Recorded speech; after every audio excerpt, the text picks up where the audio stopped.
नमस्कार, मी आज करणार आहे पनीर भाजी. तर ढाबा स्टाईल पनीर भाजी करणार आहे. तर त्याच्यासाठी मी साहित्य घेतलं आहे. 4 टोमॅटो घेतले आहेत, 9 कांदे घेतले आहेत. तर याला आपण चांगलं कट करून घेऊया. बारीक असे तुकडे करून घ्यायचे आहेत.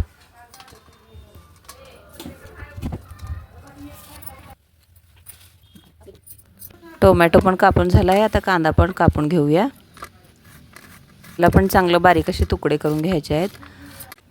आमच्या घरी कढीपत्त्याचं झाड आहे, तर त्याचा कढीपत्ता मी भाजीसाठी काढून घेत आहे. तर कढीपत्ता खायलाच पाहिजे, भाजीमध्ये घालायला पाहिजे दररोज. त्याच्यामध्ये खूप पोषक तत्व असतात. तर मी आता कढीपत्ता घेतला आहे आणि थोडीशी कोथिंबीर पण घेणार आहे. असं सर्व साहित्य मी भाजीचं एकत्र करून घेतलं आहे. इथे मी पनीरच्या भाजीसाठी तीळ घेतले आहेत. तीळ पण थोडंसं भाजून घ्यायचं आहे. साधारणतः 1 वाटी तीळ घेतले आहेत. तर तुम्ही प्रमाण कमी जास्त करू शकता.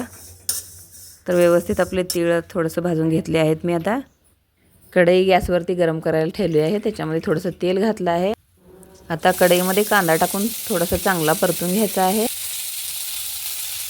कांद्याला चांगलं सुकू द्या, व्यवस्थित चांगलं परतून घ्यायचं. आता कांदा पण थोडासा चांगला सुकला आहे. आता याच्यामध्ये टोमॅटो घालून ते पण चांगलं भाजून घ्यायचं आहे.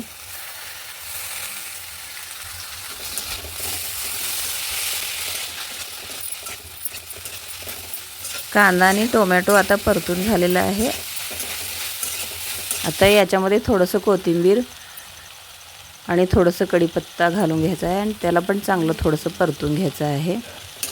कोथिंबीर आणि कढीपत्ता घातल्यामुळे आपल्या ग्रेव्हीला चांगली चव येते. इथे मी भाजीचं भाजलेलं साहित्य प्लेटमध्ये बाजूला काढून ठेवलेलं आहे.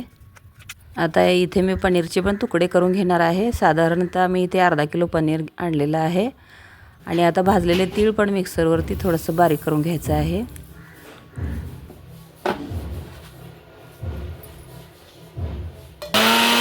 एक वाटी तीळ पण बारीक करून झालेलं आहे. आपल्याला आता 1 वाटी फुटाणे पण बारीक करून घ्यायचे आहेत मिक्सरवरती.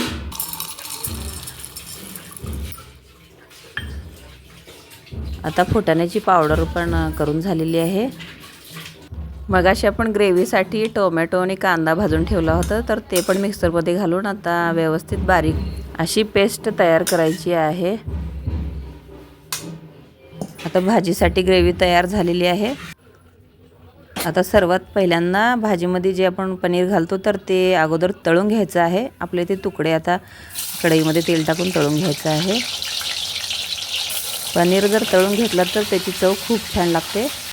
तळूनच घ्यायचं आहे भाजी करताना पनीर.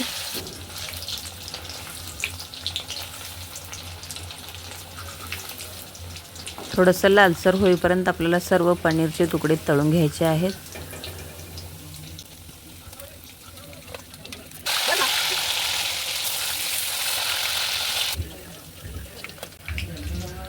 आता आपले सर्व पनीर व्यवस्थित तळून झाले आहेत. तर आपण आता भाजीसाठी फुटाणे आणि तीळ याची पावडर एकत्र करून घ्यायची आहे. आता शेंगादाण्याचं पण कूट याच्यामध्ये घालून घ्यायचं आहे.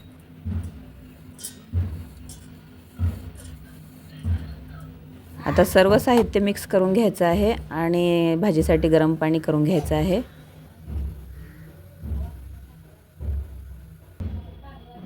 आपण जे गरम पाणी करून घेतलं आहे, तर मगाशी जे साहित्य घेतलं आहे कूट, फुटाणे आणि तीळ याच्यामध्ये मिक्स करून घ्यायचं आहे.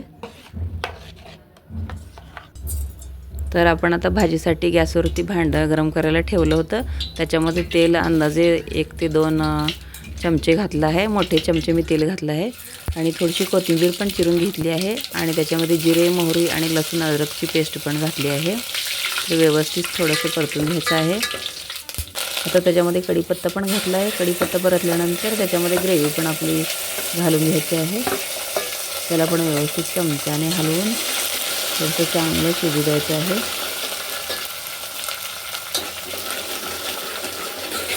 आता परतून झालं आहे व्यवस्थित. त्याच्यामध्ये 1 चमचा लाल तिखट आणि 1 चमचा काळं तिखट पण घालून घ्यायचं आहे.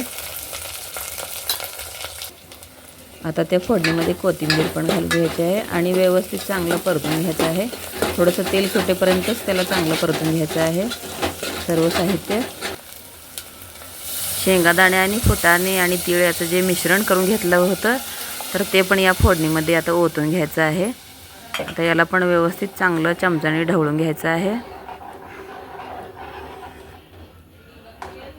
याच्यात पाण्याचं प्रमाण तुम्ही कमी जास्त करू शकता तुमच्या गरजेनुसार. याच्यामध्ये चवीनुसार थोडंसं मीठ पण घालून घ्यायचं आहे. याला पण व्यवस्थित चांगलं ढवळून घ्यायचं आहे. याच्यामध्ये पनीर मसाला पण घालायचा आहे. साधारणतः 1 ते 2 चमचे पनीर मसाला याच्यामध्ये घालत आहे. आणि याच्यामध्ये आपण जे तळून ठेवले होते पनीर तुकडे ते पनीरचे ते पण याच्यामध्ये घालून घ्यायचं आहे. सर्व घालून घेतल्यानंतर त्याला व्यवस्थित चमचाने चांगलं ढवळून घ्यायचं आहे. याच्यामध्ये थोडीशी कोथिंबीर घालून शिजायला ठेवलं आहे. चांगलं थोडंसं उकळू द्यायचं. तर अशी ही आपली ढाबा स्टाईल पनीर भाजी खाण्यासाठी तयार आहे. तर तुम्ही चपाती भाकरी बरोबर खाऊ शकता. अशा पद्धतीने तुम्ही भाजी नक्कीच करून बघा. हा व्हिडिओ तुम्हाला आवडला असेल तर लाईक करा, सबस्क्राईब करा आणि शेअर करा. धन्यवाद.